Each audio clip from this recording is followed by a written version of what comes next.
The prisoner, a former major in the army of Cuba's deposed dictator Batista. His courtroom is the Havana Sports Palace, filled with the biggest crowd of the season. 17,000 people, including CBS News reporter Richard Tate. This is the accused prisoner, Sosa Blanco. He's accused of killing 53 peasants in one day, accused of assassination, robbery, and murder. Among his crimes, according to the court reporter, are that he burned 120 houses. In one of the houses was tied a victim. The arena is circular. It has a square in the center that has been set up as a simulated courtroom. This lawyer will defend the accused throughout his trial. The lawyer is a rebel captain supported by the court, and he was a famous lawyer in private life. You have heard the charges that have been formulated against you. What do you have to declare? Everything is a lie. The verdict, guilty. Sentence, execution. Castro explains what appears to be too swift justice. Dr. Castro, what are some of the real reasons for these trials and executions? The multitude is always asking for the punishment. Do you believe can we be 1 year in that condition? You feel that the trial Yes. had to be done speedily? I want you to know what happened during the war. There is not one army in the universal history of the world that have been such noble with the enemy. Thousands of prisoners were captured and returned again to their houses during the war. Hundreds of wounded enemies were attained for our doctors, and their life was saved. Never one man was tortured by our forces. That is what ought to be told to the world. And these people didn't kill any man after Batista ran away because they had confidence in us.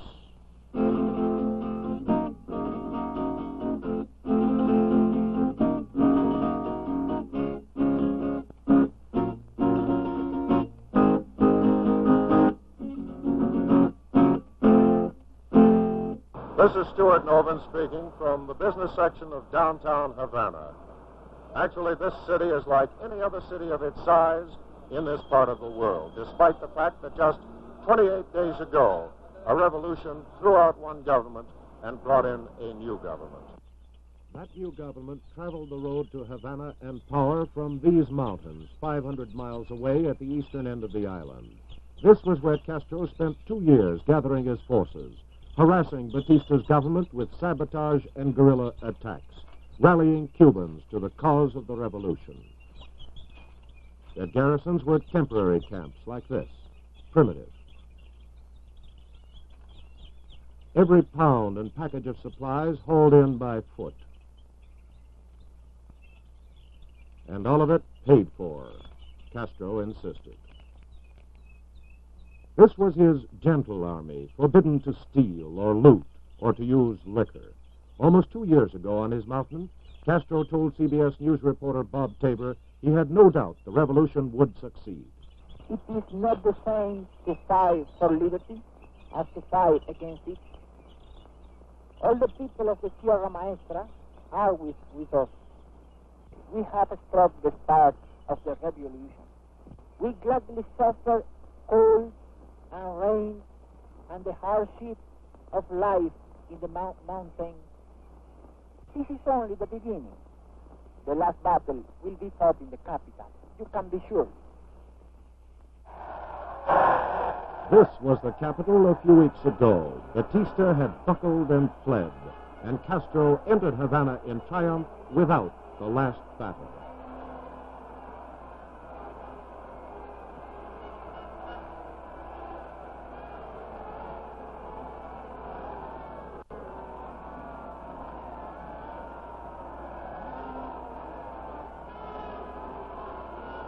The crowd followed its hero through the city all day.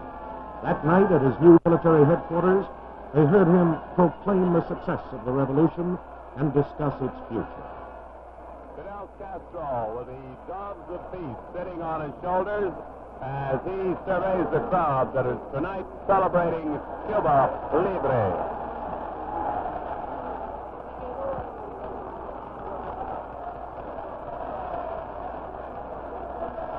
La revolución no tiene ya un frente, un ejército en zafarrancho de combate. The combat phase of the revolution is over. ¿Quiénes pueden ser hoy, con lo adelante, los enemigos de la revolución? Who could be the worst enemy of the revolution? ¿Quiénes pueden ser ante este pueblo victorioso, en lo adelante, los enemigos de la revolución?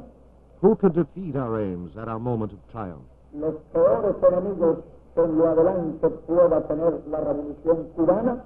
We revolutionaries ourselves could be our own worst enemy if we don't settle down to the peaceful aims of the revolution. A quiet man cheered by a respectful crowd, Fidel Castro, the man who won freedom for Cuba, making his first address here inside the ex-government fortress of Camp Columbia. But in the last few weeks, Castro's revolution has not been so quiet. There's been the sound of firing squads, more than 250 executions, punishment for Batista atrocities.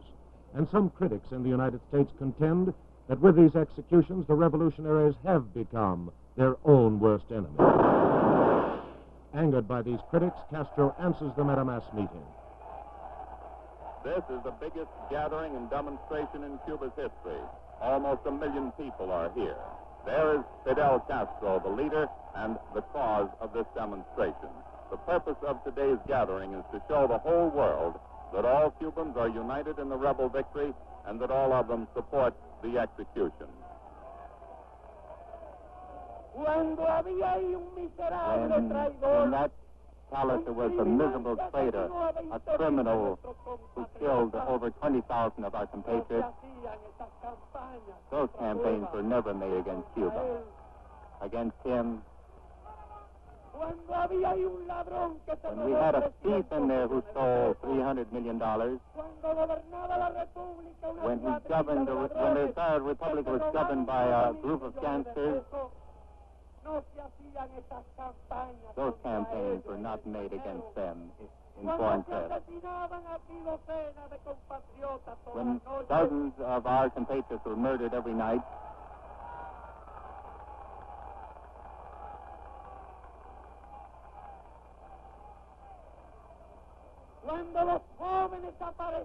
when the young people would appear murdered in the streets with a shot through their heads, when the yards of the barracks would be full of cadavers, when our women were violated, when the children were murdered, when the police hordes would go into the embassy to assassinate our people, no one made a campaign against Cuba. The plush hotels now house the evidence, crowds of witnesses waiting to testify about the outrages of Batista's strong-arm men. Senora Encarnacion Montejo from Oriente. Her 34-year-old son killed, her house burned out, all her savings stolen. Agustin Oliva of Oriente. His son, 2 brothers-in-law killed, house burned out. Argelio Arcote from Oriente, 12 years old. His father killed. Her husband, 3 sons, her son-in-law, 3 cousins, all killed in the same Batista arrest. Juan Alvarez, Santa Rita, his house sacked and burned. Another view of life under Batista. Goa Mestre, businessman, owner of Havana's largest TV stations, looks back upon the Batista era, remembers it with loathing. Don't forget that for the past 7 years, we have been operating under fear, under a brutal repression, under tremendous corruption. Those 2 factors no longer exist. There is no repression. We feel for the first time that we can go out like normal human beings and not fear be shot at, be imprisoned, be humiliated. And we feel that we can operate in business normally without extortion, without graft, without corruption. What more can a businessman ask? Where do you think Fidel Castro's going? I think Fidel Castro has as his principal task to see to it that this revolution is not lost, that the peace is won. I think he will be watching from a reasonable distance to see that the ideals that he fought for are not forgotten. I think he will let the civil government run the country, but he'll be watching over all of us. Where do you think he will be 3-4 years from now? I think he'll be in much that same position, but eventually I'm inclined to think that Fidel Castro will be president of Cuba when he's of age, which he will not be on the next election. What do you feel is the main point of controversy between Cubans and Americans today? What are your reactions? My reactions towards the United States? Uh-huh. Well, I think I can safely say that for the past several years, I have been a bit disappointed. You know, I have great admiration for the American people, great admiration for the United States. I think, however, that the United States, that has the great virtue of practicing what it preaches, has not been practicing what it has preached consistently insofar as some of its neighbors are concerned. I mean, we practice it at home, we practice some of it at home, but we don't do it abroad? You haven't been doing it, in my opinion. And I think there we find the main source of misunderstanding. Are you sort of mad at us in this respect? I have been more than mad. I have been very unhappy and very disappointed. You have been living, insofar as your foreign relations are concerned, your foreign policy is concerned, Mr. Bate, I would say that you have been living under a double standard. How so? Because things that are very dear to you, like the integrity of the individual, human rights, free speech,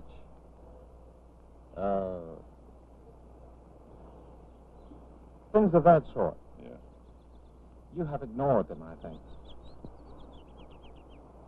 In describing the Cuban situation, I've been saying, what is all the fuss about Hungary? Why all the fuss about Hungary?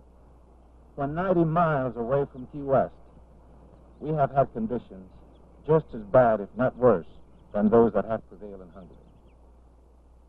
To its American neighbors, 90 miles away, this has been the standard view of Havana, the tourist's view. To the Cubans, tourism has been a major industry, an important source of revenue for the government. But revolution is no tourist attraction. The poolside cabanas are empty. The gambling casinos were wrecked by the rebels. The wheels stopped when Batista's number came up. One of the major industries shut down, waiting for government decisions. And the biggest industry of all is slowed down, sugar. Sugar, 90% of Cuba's exports. Its largest source of employment, largest area of United States investment. Castro has indicated the investments will be safe. There are 161 sugar mills in Cuba, but less than a third of them are operating. The rest are waiting for machinery to be repaired, roads to be fixed, workers to come back to their jobs, pending some decision on their demands for wage increases. The new government has been working day and night, knee-deep in problems, but business and labor are still waiting for answers. One of the barons of Cuba's sugar business is Senor Alejandro Falla. Well, there's quite a bit of confusion in the sugar industry labor-wise right now. We've had a lot of what you would call people that have been taking advantage of the good faith of the new unions. And they have tried to infiltrate their ideas into it and confuse them. And the government is having quite a time getting them organized. But we're making headway. A lot of the mills are already started. And I do think that in the next few days, most of them will start. Do you think that the work stoppages will be straightened out before too long? Yes, those that have started have had no problem. And those that have not started are all being actively, how would I say, they're being pushed by the various government departments that are helping the industry in handling, straighten out all the problems. Do you feel that there's any chance that there may be communist influences in Cuba's labor unions? There is a little bit of communist labor influence in some of the unions, but the 26th of July movement is definitely opposed to communism, and I think that they have had sufficient warning and have also realized that in some unions this has already taken place, and they have done something about it. Well, do they just remove these people from office? These people have so far been removed in some unions, and in others where they have not been yet removed, they're very carefully watched. We're sitting in the home of Dr. Juan Marinello, who is chairman of the National Central Committee of the Communist Party in Cuba.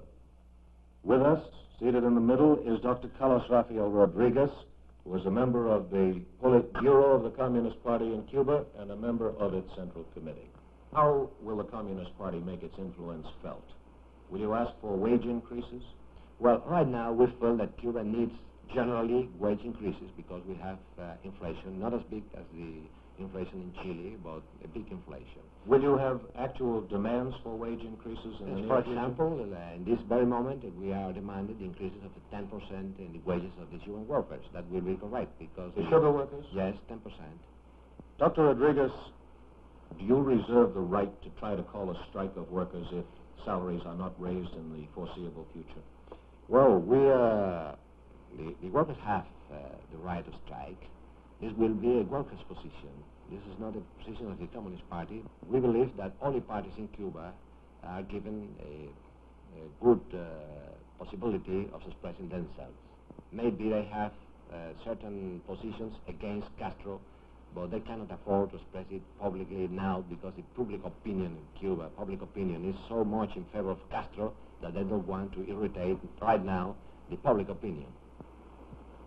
Fidel Castro is the strong man of Cuba today, and that without him a government could not that is not operate. the sense of my position. Well, would you explain Well, that? no, the strong man, as you understand it in Latin America, is the man who has the force to use it against the government or against the people. Castro is the voice of a general problem of revolutionary forces in which all of us are more or less included, officially or unofficially. This is the office of the Provisional Government's Minister of Finance, Rufo Lopez Fresquet, economist, conservative. Mr. Minister, I'd like to ask you a question or two, if I may, about Cuba's basic industry, as I understand it, and that is the sugar business. Will the sugar crop get shipped on time this year, do you think? I think so.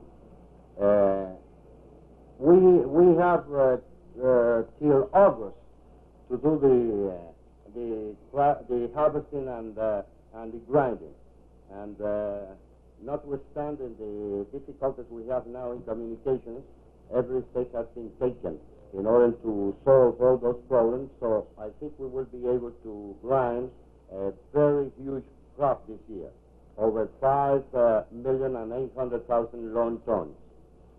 Are the disrupted railroads and the disrupted highways a major problem, or can they be fixed fairly easily? The Minister of Public Works that is in charge of that thinks that he can do all the jobs in less than 30 days. What do you think about the work stoppages that have occurred in some of the Cuban sugar mills lately? Will those be straightened out, do you think? I think so. Those are just minor incidents. The government has stated a policy that won't allow any strike now to take place on the sugar mills. You say won't allow any, or are they just requesting no strike, or do they have some teeth in the law? The strike is a right of the labor. Yeah. It's one of the rights of the labor. The boycott is a right of the entrepreneur. Mm-hmm. And the government has stated right now that right of the labor shouldn't be exercised at this time. What do you think of Fidel Castro? What part today does Fidel Castro play in the government of Cuba? And the government, practically none. He is the delegate of the government to organize the armed forces. Are the major decisions and major problems of the country referred to Fidel by the cabinet and the president? No, sir. Not at all. He is a national hero, let me say that. He's enjoying a glory that he deserves very much.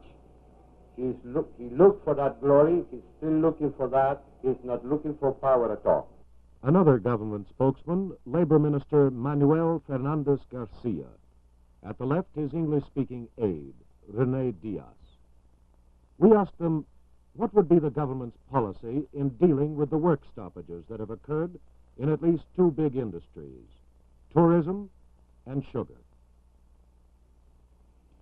Con respecto a la industria azucarera, with respect to the sugar industry, la política del gobierno, como en toda la producción nacional, the politics of the government, as in the general production, es mantener por encima de todo is to maintain above all la producción. the production. Sobre el azúcar podemos decir que la política del gobierno es azúcar, azúcar y azúcar. On sugar, we can say that the politic of the government is sugar, sugar, and sugar. Will the government order or decree that workers not strike? El gobierno ordenará o decretará que los trabajadores no vayan a la huelga. El gobierno no puede decretar disposiciones antidemocráticas. The government will not issue anti-democratic decrees. Mr. Minister, can you tell me approximately what percentage of the total workforce is now out of work, unemployed? What is that? algún número que refleja el número de desempleados? Es como un 40% de las personas que normalmente pueden estar trabajando, las que están fuera del trabajo. O sea, de los desempleados. Of the working force of Cuba, we figure that 40% are unemployed. 40% are unemployed. Mr. Minister, there have been some attempts by members of the Communist Party to work into some of the labor unions. What is the government policy in this connection? Ellos tienen la impresión de que el Partido Comunista ha intentado infiltrarse en las uniones y los sindicatos. Will the government make any effort of its own to prevent this infiltration? ¿El gobierno hará alguna gestión de por sí para prever esta infiltración? El gobierno entiende que dando democracia en los sindicatos y garantizando justicia social adecuada, los comunistas no tienen nada que hacer en Cuba. The government feels that just guaranteeing constitutional democracy in the labor syndicates and labor unions, the communists have no place in Cuba. Am I correct, Mr. Minister, that, let me ask the question this way, do you feel that by granting civil liberties to the workers that they have not enjoyed under the Batista regime, that this will stop communist infiltration? Garantizándole a los trabajadores las libertades civiles que ellos no tenían durante el gobierno de Batista, que esto detendrá la infiltración comunista. Seguramente. Certainly, there is no doubt in his mind about that. It's a simple matter to know when a revolution has begun. It's not so easy to know when a revolution has ended. The rebellion has ended here in Cuba. The Batista government is out. The real revolution is about to begin. Cuba has just gone through a violent upheaval, and the men, the influences that have been unleashed by that upheaval will now shape a new Cuba. What kind of men? What kind of influences? What kind of new Cuba? This has been and is the revolution of Fidel Castro. It was Castro who led the fighting, Castro who made this not a military coup d'etat, but a popular revolution, Castro whose personality holds together the uncertain structure of the provisional government that is led by President Manuel Urrutia. Castro is a brilliant orator, persuasive, fired with a kind of Old Testament zeal. He's abundantly endowed with the high confidence and the humility of a biblical prophet. He sees his role as the guardian of his revolution, and nothing is likely to divert him from playing that role. But now, with the fighting ended, he brings neither training, nor experience, nor any taste for the job of running a government. And his president, Dr. Manuel Urrutia, a conservative intellectual, has no broad background of administration. The seat of power here in Cuba is Fidel Castro's. The burden of responsibility is Urrutia's. So far, in this main job of building a country, Castro's power and Urrutia's responsibilities have not been effectively joined. The main problem here is economics. The workers need jobs. Business needs to know what the new ground rules will be. An effective foundation needs to be established for business investment. The government is almost bankrupt. Many government workers have not been paid. The people are waiting for decisions, and so far, decisions have not been forthcoming from either Castro or Urrutia. No one has openly criticized the government. Today, there is no effective political opposition, nor are there any individuals around whom such opposition is likely to develop in the near future. Anyone who would attack Castro or his president now would isolate himself from popular support. The communists know this. For them, this is the classic pattern. They have joined the parade. They don't criticize Castro or Urrutia for lack of decisions, because lack of decisions plays into the communist hands. Today, Cuba's government is conservative Democrat, which is to the right of Fidel Castro's personal philosophy, which in turn is to the right of the Communist Party.